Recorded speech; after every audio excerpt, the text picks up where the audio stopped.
नमस्कार. The mamma's रेसिपीमध्ये आपलं स्वागत आहे. तर पावसाळा सुरू आहे, चिंबोऱ्यांचा सीझन आहे. तर चला मग आज आपली रेसिपी पण चिंबोरीचा रस्सा करणार आहोत. तर इथे मला छान अशा फ्रेश चिंबोऱ्या मिळालेल्या आहेत. हे बघा, तुम्ही बघू शकतात. छान नांगे पण मस्त मोठे मोठे आहेत आणि अगदी ताजे आहेत. तर इथे मी आता चिंबोऱ्या साफ करून घेणार आहे. तर इथे मी चिंबोऱ्या छान साफ करून घेतलेल्या आहे व्यवस्थित, आणि त्याला नांगे पण जरा ठेचून घेतलेले आहेत म्हणजे रस्सा आतमध्ये जाईल. तर चिंबोऱ्याच्या रस्स्यासाठी आपल्याला वाटण करून घ्यायचं आहे. तर इथे मी घेतलेलं आहे काळी मिरी, लवंग, दालचिनी, जावेत्री, बेडगी मिरची, कांदा, धणे, ओला नारळ आणि सुकं खोबरं हे सगळं आपल्याला भाजून घ्यायचं आहे आणि मसाला तयार करायचा आहे. आता इथे मी घेतलेली हिरवी मिरची, आलं, लसूण, भरपूर कोथिंबीर, मीठ आणि लिंबू हे सगळं आपल्याला खलबत्त्यात ठेचून घ्यायचं आहे. आणि लसणापेक्षा आलं थोडं कमी घ्यायचं आहे. आणि फोडणीसाठी इथे मी घेतलेला आहे बारीक चिरलेला कांदा आणि बारीक चिरलेला टॅमॅटो. आता इथे आपलं हिरवं वाटण पण ठेचून झालेलं आहे आणि ग्रेव्हीचा वाटण पण झालेलं आहे. आता इथे तेल गरम झालेलं आहे. फोडणीसाठी मी कांदा आणि टॅमॅटो घातलेला आहे.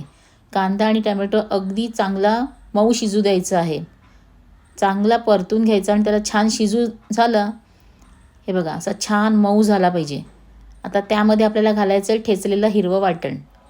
आणि वाटण घालूनसुद्धा चांगलं व्यवस्थित तो मसाला आपल्याला फ्राय करून घ्यायचा आहे. थोडीशी हळद घालायची आहे. मसाला व्यवस्थित फ्राय करून झाला की मग आपल्याला त्यामध्ये घालायचं आहे साफ केलेली चिंबोरी. तर इथे मी चिंबोरी आता वाटणावरती घालत आहे.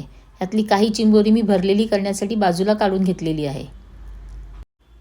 आता चिंबोरी आपल्याला व्यवस्थित सगळी मिक्स करून घ्यायची आहे.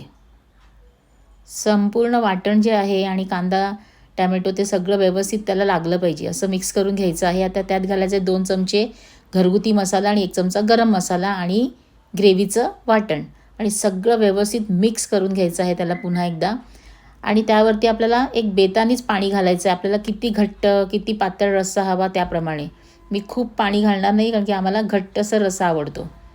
आणि त्याला झाकण मारून व्यवस्थित उकळी येऊ द्यायची आहे. तर इथे आपली आता 5-6 मिनटं झालीत आणि बघा, चिंबोरी अगदी व्यवस्थित शिजलेली आहे. त्याचा रंगसुद्धा असा व्यवस्थित बदललेला आहे, ऑरेंज असा झालेला आहे.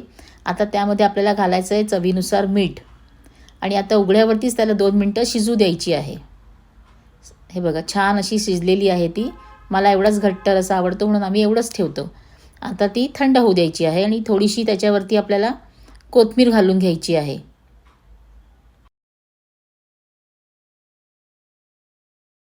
इथे बाजूला मी भरलेली चिंबोरीसुद्धा करायला ठेवलेली होती आणि आता तीसुद्धा इथे झालेली आहे. तुम्ही बघू शकतात, भरलेली चिंबोरी पण अशी मस्त चमचमीत दिसते आहे. आता आपण डिशमध्ये सगळं काढून घ्यायचं आहे. तर इथे तुम्ही बघू शकतात की मस्त चमचमीत चिंबोरी रस्सा झालेला आहे. सोबत तांदळाची भाकरी आहे, भरलेली चिंबोरी आहे, भात आहे आणि कांदा आहे. अशा झणझणीत चमचमीत रेसिपीसाठी द मम्माज रेसिपीला लाईक, शेअर आणि सबस्क्राईब करायला मात्र विसरू नका. धन्यवाद.